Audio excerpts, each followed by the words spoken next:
Alright, upstairs there's a lot we can do. Okay, so with the master, what I would do is I'd move it from here to here.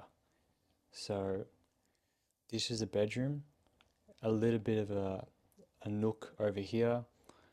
The main window will be a bit bigger here, and this can be like either like a study or like just somewhere to sit with some comfy cushions.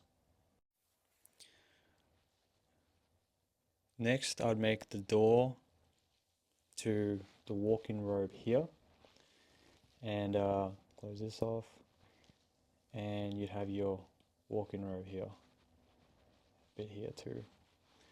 And then we have our door to our bathroom over here. And that creates another layer of separation from the bathroom.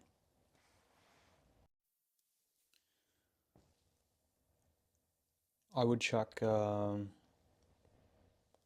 shower here,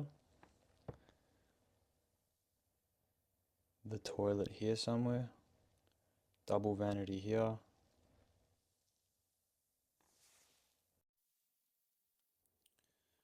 Next, this articulation here is unnecessary. I would straighten this wall out here.